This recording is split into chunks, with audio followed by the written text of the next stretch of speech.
to China EVs and More, where my co-host Lei Xing and I will go over the week's most important and interesting news coming out of the China EV, AV, and mobility sectors. What Lei and I discuss today is based on our opinions and should not be taken as investment advice. If you enjoy this room, please help us get the word out to other enthusiasts, and of course, tune in next week. My name is Tu Li, and I am the Managing Director at Sino-Auto Insights, a management consultancy that helps organizations bring innovative and tech-focused products and services to the transportation and mobility sectors. I write a free weekly newsletter that we pull many of our discussion topics from. You can sign up for it at sinoautoinsights.com, which of course I encourage you all to do. Lei, can you please introduce yourself? Good morning and good evening from my side. I am your co-host, Lei Xing, former chief editor of China Auto Review. This is episode number 72. Before we start, a few anniversaries to keep in mind. Today is the 25th anniversary of the handover of Hong Kong, and also the 7th anniversary of founding of Li Auto. They were officially established July 1st, 2015. So it's been only 7 years, and last show you talked about them, what's the word that you used? Disrupting the segments? Segment busting? Oh, the segment buster. Segment buster. Yeah, they've already become a segment buster. And Elon still hasn't tweeted in 10 days. Everybody's worried. And so those are some of the anniversaries. And also this weekend is already July 4th weekend here it's in the unbelievable. US. Is there anything going on in Beijing for the American community?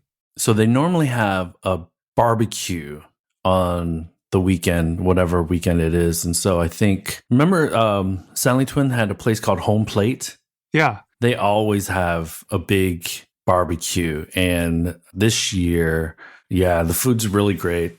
Normally the embassy will also have something, but this year they're pretty quiet. The British embassy 2 weeks ago was supposed to have a Jubilee celebration at the British Embassy right near Rattan Park, but they had sold 350 tickets, but because of the COVID pandemic, they had to cancel that event. So actually, let me give a 30-second update on what's going on here. Yeah, please do.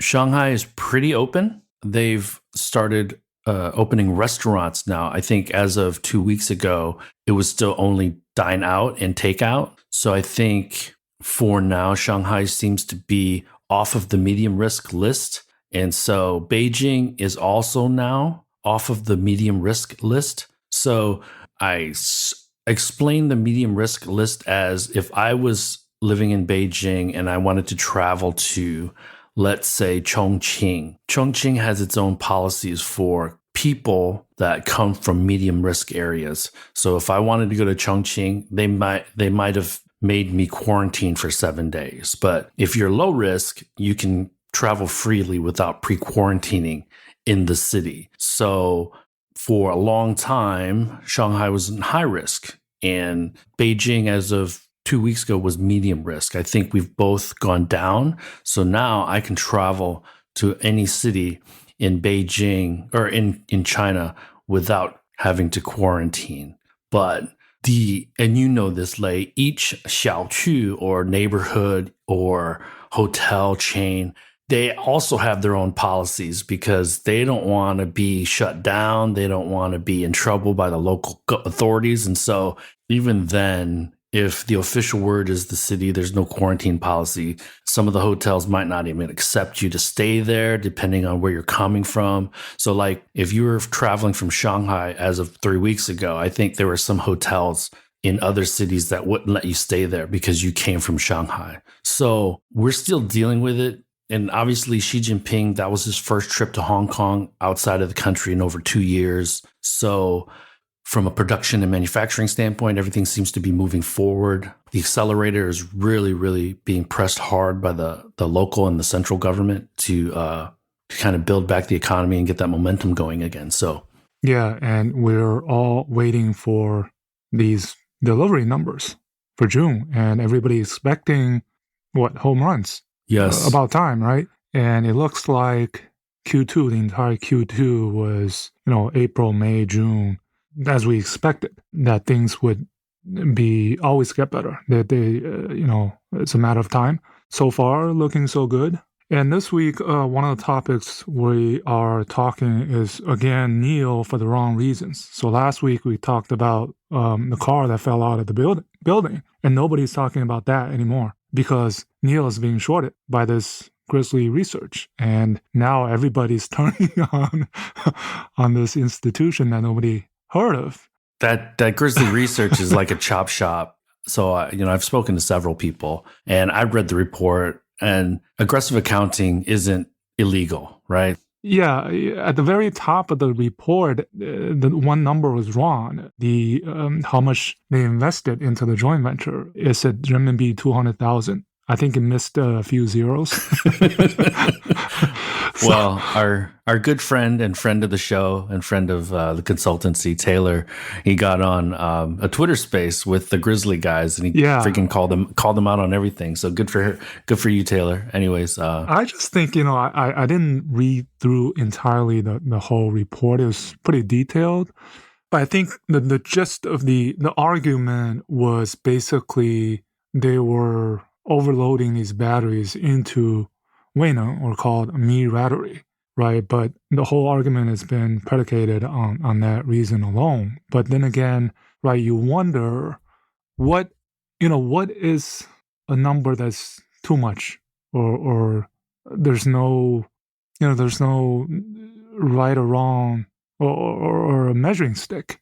Especially in China, right? Because you're never going to get 100% clarity because the business is in China. So, well, I mean, if you look at the official number reported by Weina, which is, I think, as of May, I forgot the date, they had 6 gigawatt hours of asset. You can pretty much do the math, right? 75 kilowatt hour batteries plus 100 kilowatt hour batteries, you estimate a percentage, and then you can figure out how many battery packs that they would need. And considering that they're closing in on 1,000 swap stations and the vehicles that are on the roads, then why?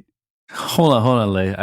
The Grizzly guys, you're relying on basic math, and the Grizzly guys got the numbers wrong. So their math was off just because the numbers they were using were wrong. So right then and there, it was suspect, right? Right. Those guys. But on the flip side, I thought this report actually did NIO good, because everybody kind of now it kind of gave at least people know the kind of the business model, because this wasn't talked as much on how that works. It's basically a customer buys a BAS model, he gets a receipt from NIO only for the car, and the other receipt goes to the Weina, right? And the customer pays a monthly installment. So not going into details, but I think financially it's fine. There's nothing wrong. But I think also liking it to this Philodor and Valiant was a little bit, I guess you can say it's almost like Amazon and Amazon Cloud, Tencent and Tencent Cloud, things like that. But it's just a little too extreme to liken it to the Philodor and Valiant, because Weina is planning to be not only holding NIO battery assets, but third-party others as well, and they have their internal targets.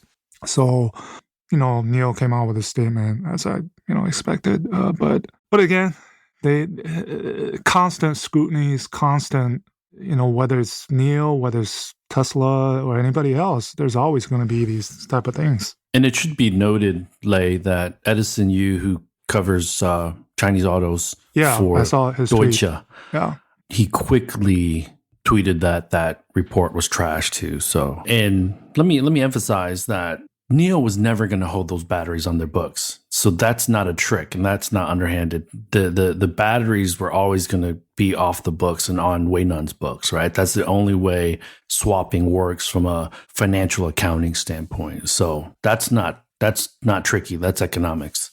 Yeah, and I think the conclusion is NIO, the well-being of NIO is not going to be affected by these short sellers.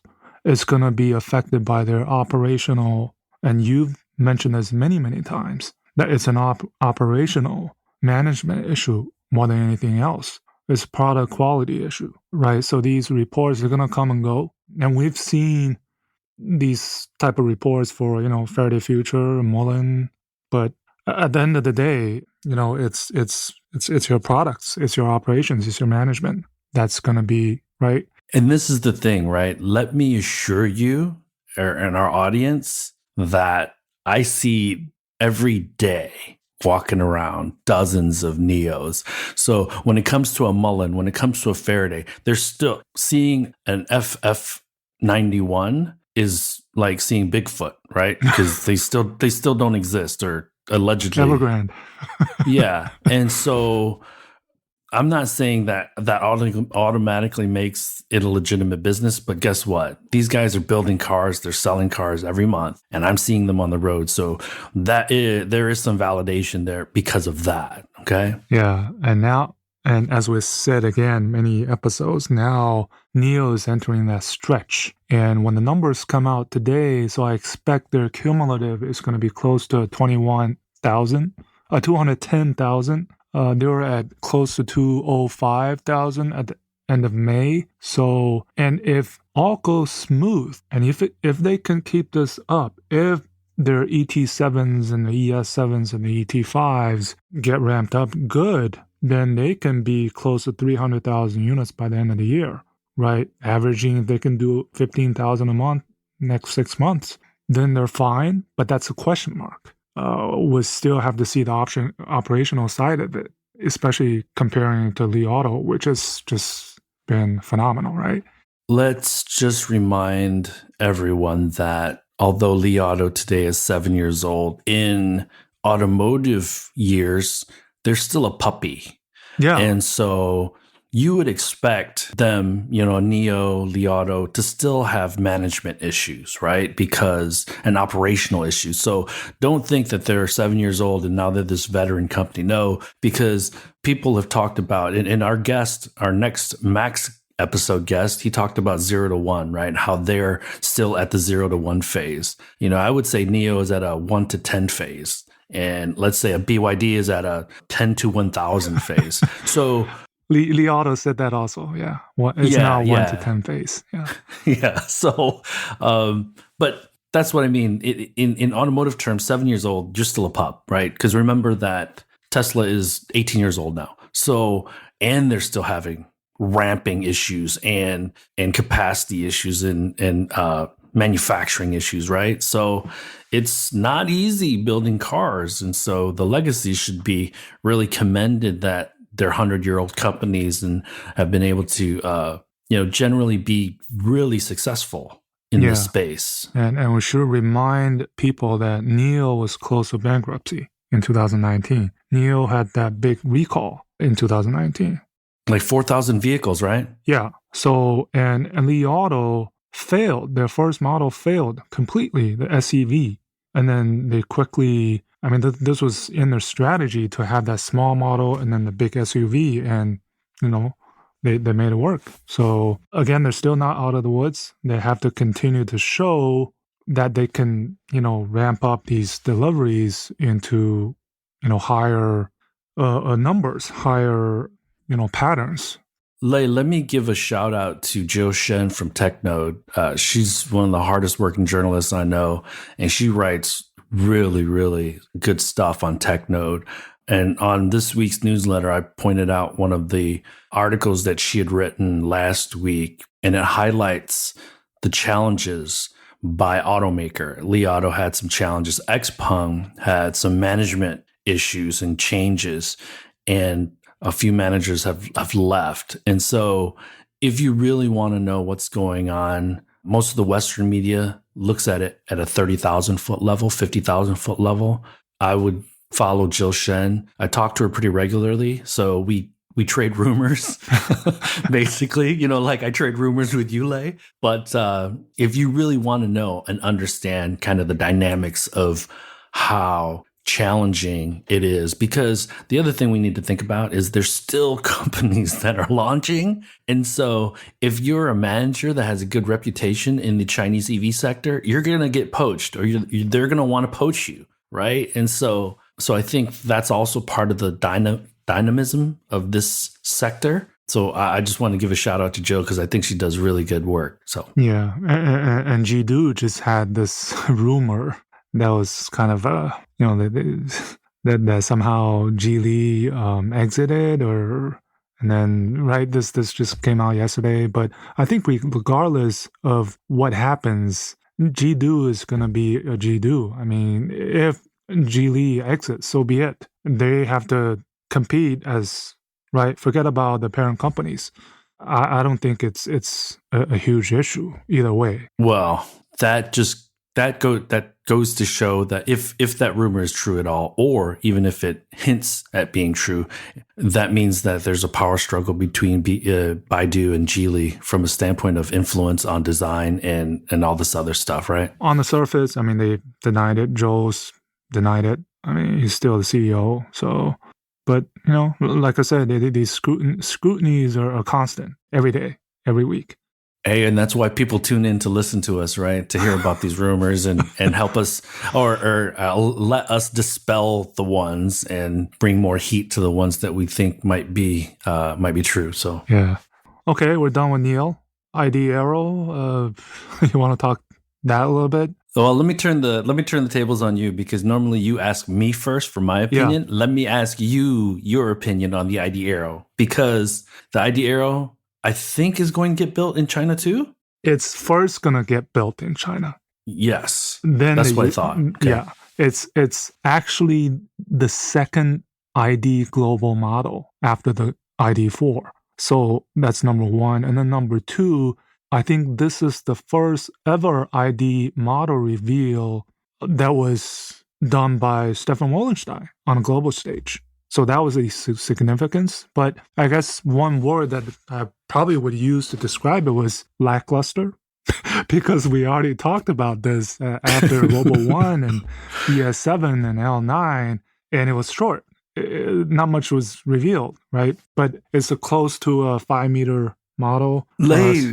So they don't have an interior yet. The windows are blacked out. Like, it's a bit early, right? And they talk about the IQ technology stack, and then some specs, and then that's it. And design wise, it wasn't.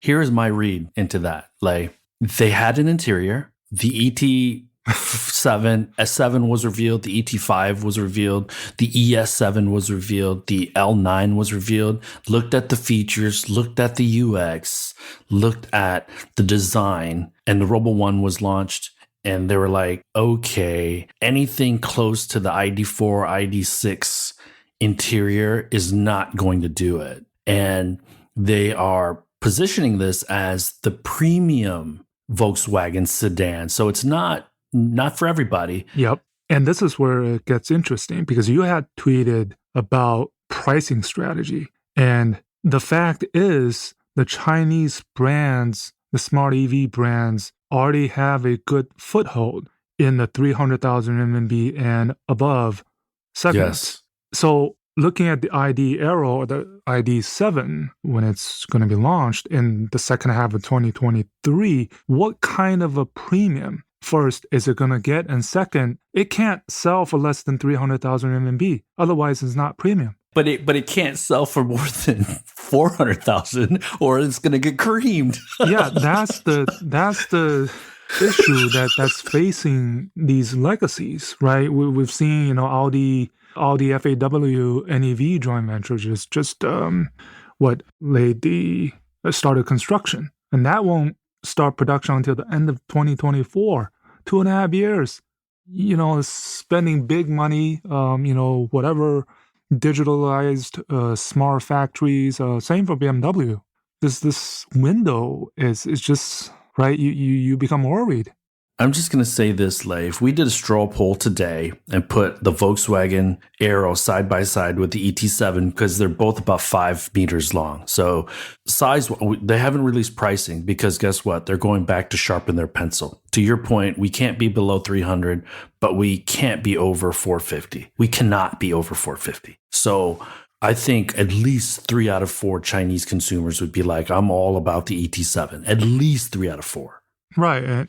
And obviously, Volkswagen has to consider, their positioning compared to Audi, right? Because Audi is going to have a bunch of locally produced EV models. And the other part of this is the ID.7 will also have 2 versions for the 2 joint ventures, like the X and the Cross. So I was wrong thinking that it was the first model out of the unveil entity. I guess it's not. This is my bold 5-year prediction, Lei, because they're already kind of starting to do that. So I don't want to reveal how old I am, but this story will kind of allude to how old I am and how long I've been around. When I grew up in Pontiac, Michigan, GM had they had 2 divisions. They had CPC, I think is Chevrolet, Pontiac, Canada Group, and then BOC, Buick, Oldsmobile, Chevrolet. And they came out with these triplets. So it used to be a Chevy Cavalier, a Pontiac Sunbird, and Cadillac Cimarron. All basically the same car, just the bells and whistles and the baubles were different. Consumers knew that. So they were trying to sell a Chevy Cavalier at a Cadillac price. And so what I believe, if Volkswagen can't figure out this sales thing, they're going to start really looking at Audi and Volkswagen and even sharing more in order to save cost. So yeah, and this is coming at a critical juncture for Volkswagens because they are having that management change. The whole China board, Ralph is coming over in August. So everything that they're announcing now is going to be executed by these new management from here on out after August, right? So that's another thing. There's going to be so much pressure on Porsche to hold the whole boat up or, to lift all boats. So much pressure on Porsche.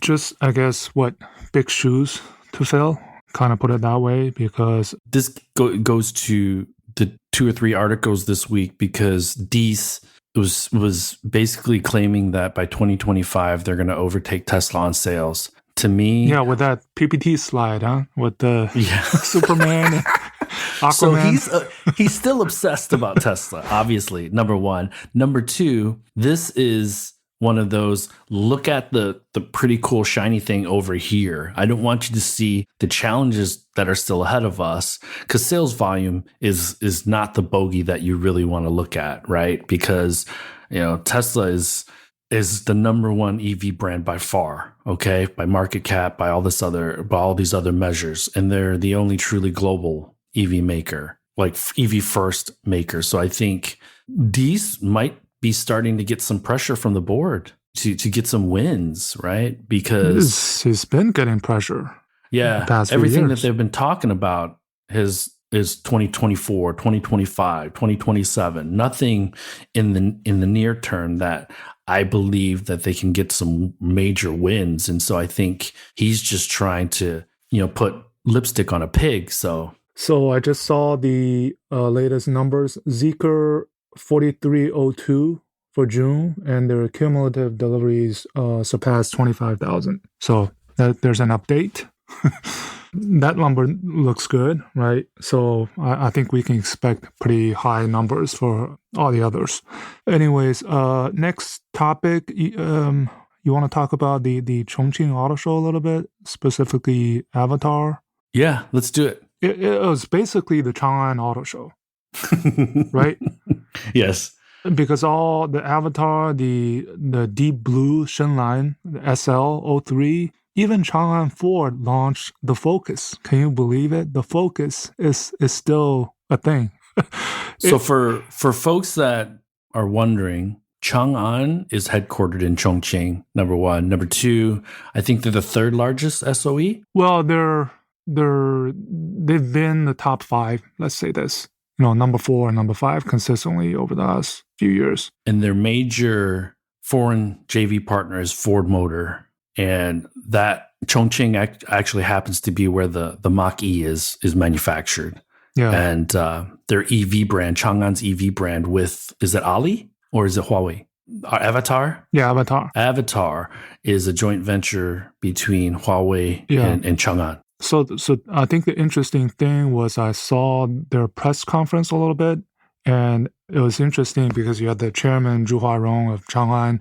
Was it Eric Xu, the rotating chairman of Huawei, and Robin Zeng, the chairman of CATL, the three of them on stage interviewed by the CEO of Avatr.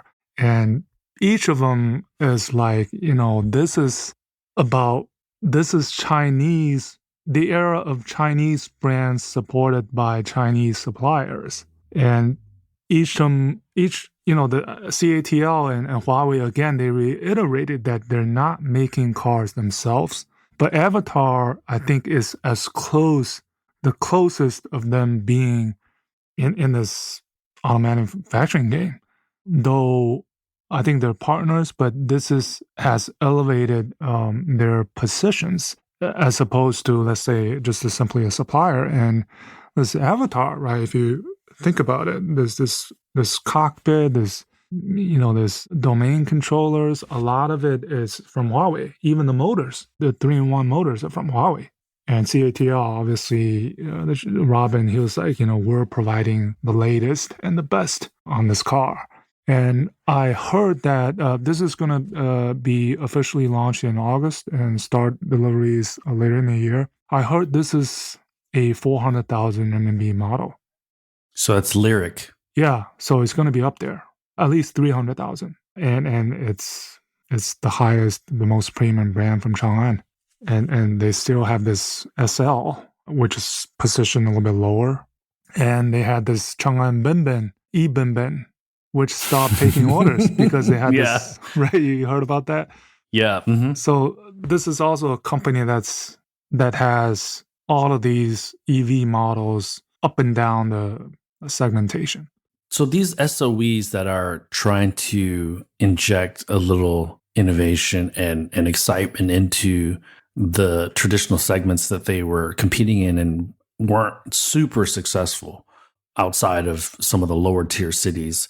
I think they smell blood in the water because the foreign automakers in the traditionally stronger segments of less than 250, 300,000 RMB, where you would see a Focus, where you would see, some of these smaller Buicks, they see opportunity to gain share on the foreign automakers. And I think they're really, really, really trying to take advantage of that because building an EV kind of creates an equalizer for them. So, yeah. And it was interesting to hear, the chatter on who's the best model under 500,000 RMB. And the latest guy to make a comment was XPeng CEO.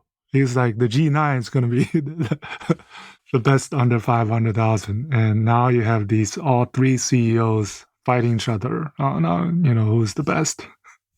Well, yeah. And it's really tough to get the attention, right? Because XPeng has not had any real news for the last couple of months, right? Well, the P5 NGP, City NGP features have been delayed.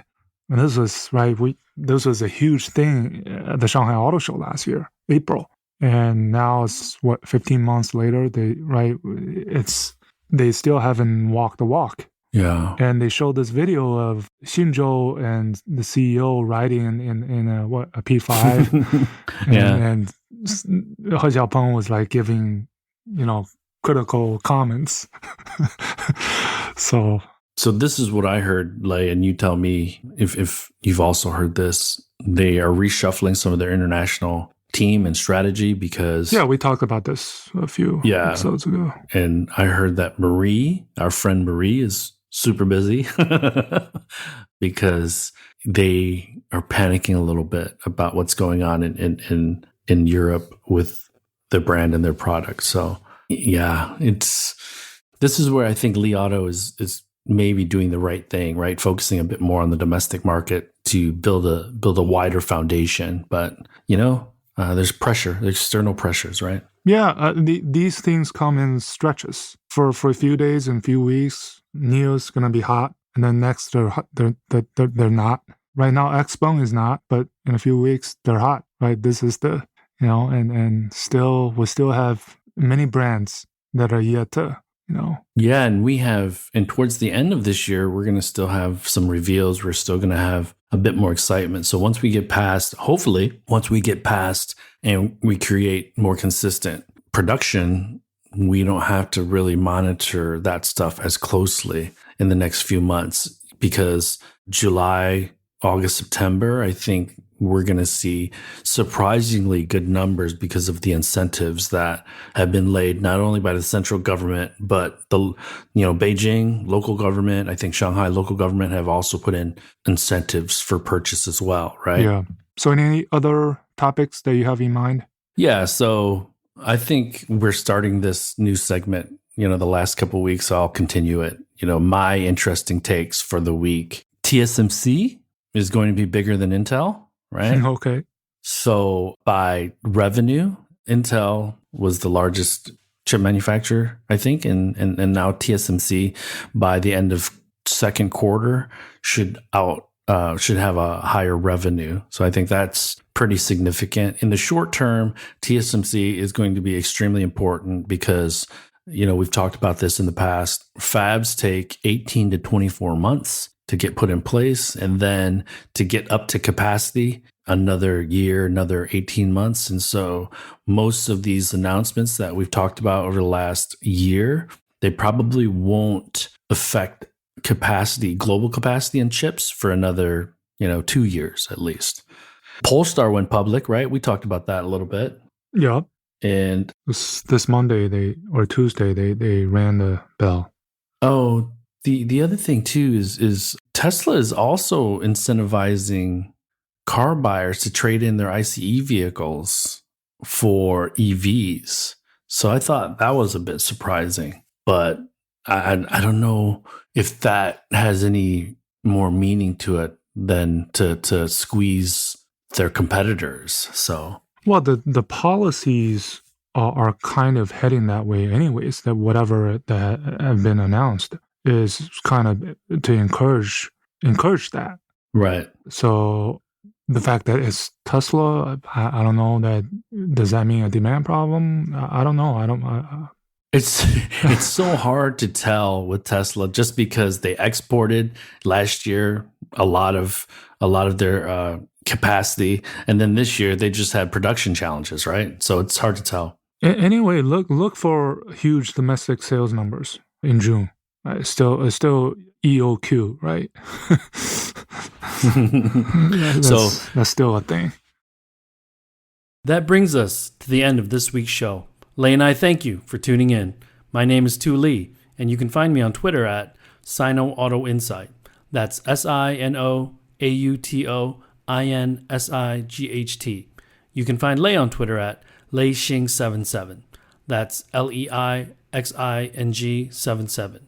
If you wouldn't mind rating and or reviewing us on Apple Podcasts, Spotify, or wherever you grab your podcast from, we'd appreciate that as well.